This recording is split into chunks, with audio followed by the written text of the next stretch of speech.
आपकी प्रॉपर्टी को टैच कर सकता है।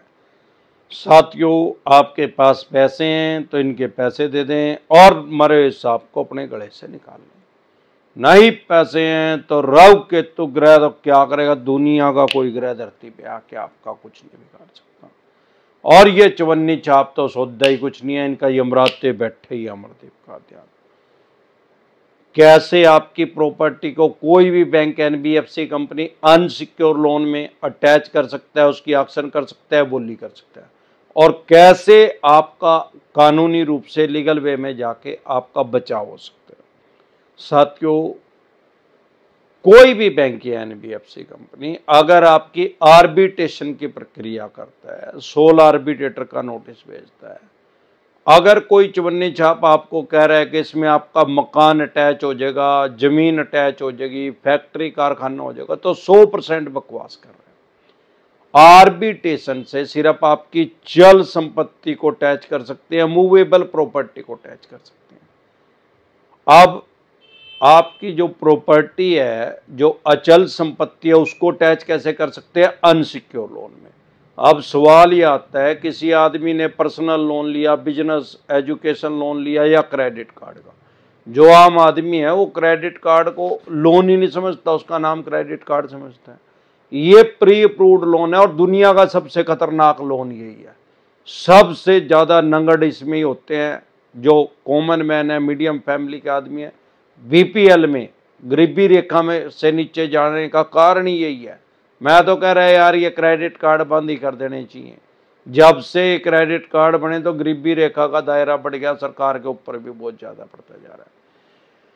अब सवाल ये आता है, किसी आदमी ने अनसिक्योर लोन लिया तो उसकी प्रॉपर्टी कैसे अटैच होगी? भाई वो तो ये सोच रहे हैं ना, अपना माइंड उसका सेट, अभी मैंने प्रॉपर्टी तो मोर्गेज करी नहीं, मैंने अपना मकान तो रखा ही नहीं, दुकान तो रखी नहीं, कोई इनके पेपर नहीं दिए अपने, तो ये उसको अटैच कैसे कर सकते हैं? इनके पास राइट्स हैं, अधिकार हैं, ये आपके खिलाफ डीआरटी में जा सकते हैं और डीआरटी के पास ये राइट्स हैं, वो आपकी प्रॉपर्टी को अटैच करने का ऑर्डर दे सकते हैं। अब सवाल ये आता है, ये इनके पास राइट्स कहां से आए? ये राइट्स आपने इनको दिए थे जब आपने लोन लिया था, एक लोन एग्रीमेंट पे साइन किया था। एग्रीमेंट एक्ट 1873 1873 में एक एग्रीमेंट एक्ट बना था ब्रिटिश काल में, तब से लेके आज तक चला रहा है। नाम उसका चेंज हो गया लेकिन बेसिक प्रिंसिपल कभी चेंज नहीं होते। अगर बहुत से आदमियों ने ऑनलाइन लोन ले रखा है, वो कह रहे जी हमने तो किसी पे साइन ही नहीं करे। अरे अप्रूवल तो दी थी यार, एग्री तो किया था, इट मीन्स वो साइन माने जाएंगे। वो एग्रीमेंट एक्ट पे साइन होए बिना कोई किसी तरह का लोन नहीं मिलता, ना कोई क्रेडिट कार्ड मिलता, ना आज तक मिला और ना कभी मिलेगा जब तक दुनिया रहेगी। अब ये अगर आपका डीआरटी में जा कब सकते हैं? आपका लोन अगर 20 लाख या 20 लाख से ज्यादा है तो आपके खिलाफ डीआरटी में जा सकते हैं। 20 लाख से 1 रुपया भी कम है तो आपके खिलाफ डीआरटी में नहीं जा सकते। डीआरटी के पास ही राइट्स हैं आपकी प्रॉपर्टी को अटैच करने के, ऑर्डर देने के। अब कुछ आदमी फियर क्रिएट हो जाता है, वो पूरी बात को समझते हैं।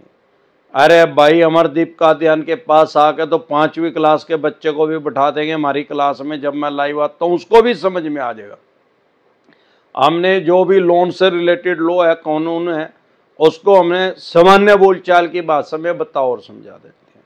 अगर आपका 85 लाख रुपए का भी लोन है, 85 लाख का भी है, फिर भी कुछ सिनेरियो में आपके खिलाफ वो डीआरटी में नहीं जा सकते। कैसे भाई? अगर 20 लाख से 1 रुपया भी कम है तो आपके खिलाफ डीआरटी में नहीं जा सकते। अब किसी आदमी ने ले रखे 85 लाख रुपए के लोन है और ले रखे वो 6-7 जगह से हैं, अलग अलग बैंक, एनबीएफसी कंपनी से, वो सारे 20 लाख से कम है, क्योंकि 85 लाख से अगर 7 आदमियों से लेंगे तो फिर 14-14, 10-10, 12-12 लाख रुपए लिए एवरेज निकालें तो वो आपके खिलाफ डीआरटी में जा ही नहीं सकते, क्योंकि वो सारे उनको आपस में क्लब नहीं कर सकते। ये नहीं कह सकते कि भाई इसका तो 85 लाख रुपए का लोन है, 20 लाख से ज्यादा हो गया तो हम इसके खिलाफ डीआरटी में जाएंगे। सब एक दूसरे के कंपटीटर हैं, वो आपस में उसको जोड़ नहीं सकते।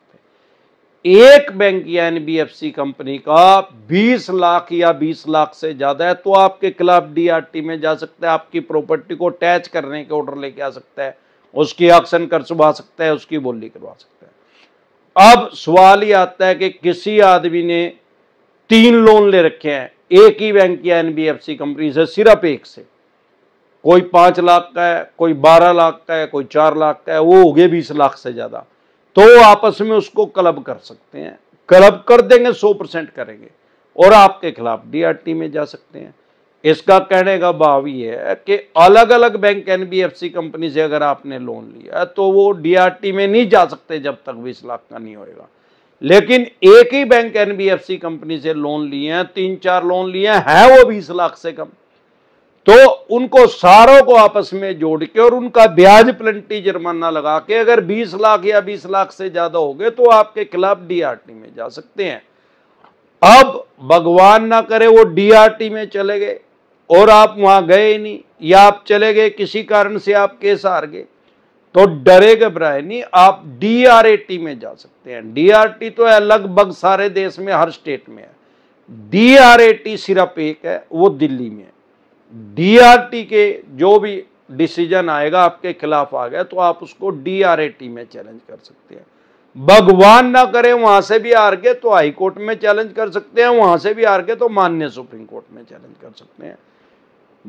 40-45 साल लगेंगे सारी कानूनी प्रक्रिया होने में, तब तक हरिद्वार जाने का ही टाइम आ जाएगा। ये सेटलमेंट ही करना चाहते हैं अनसिक्योर लोन में, तो और कुछ नहीं बिगड़ेगा। और निंजा टेक्निक यूज करके आप इनको, ये डीआरटी में भी चले जाएं तब भी आप अपनी प्रॉपर्टी का बचाव कर सकते हैं।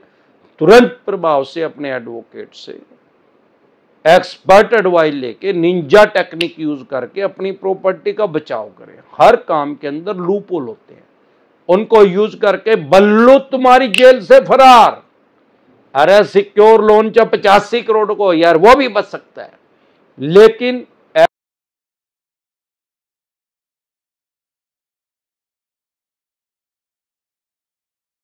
होगी फर्स्ट स्टेज में चला गया या डायग्नोस होते ही चला गया तो पूरे पूरे चांस है डॉक्टर उसको बचा लेगा। वो गए ही थर्ड स्टेज में, फिर पूरे पूरे चांस है कि वो मरेगा। डॉक्टर डॉक्टर है यार, वो भगवान थोड़ी है कोई। ऐसे ही लोन की कैंसर है, अगर कोई आदमी बहुत ज्यादा लेट जाएगा, कितने मर्जी एक्सपर्ट के पास जाएगा, तो फिर पूरे पूरे चांस है वो प्रॉपर्टी नहीं बचेगी। इसीलिए बोलता हूं प्रिवेंशन बेटर देन क्योर, इलाज से हमेशा परहेज बेहतर है। अगर आपकी 3 EMI डिफॉल्ट हो गया, कोई सिक्योर लोन है, तो सरफेसी एक्ट का नोटिस आ गया होगा। अगर एक भी EMI डिफॉल्ट नहीं हुई, आपको ऐसा लगता है आप फाइनेंशियल डाउन है किसी भी कारण से और फ्यूचर में आप नहीं दे पाएंगे, तुरंत प्रभाव से एक्सपर्ट एडवाइस लेके अपनी प्रॉपर्टी का बचाव करें।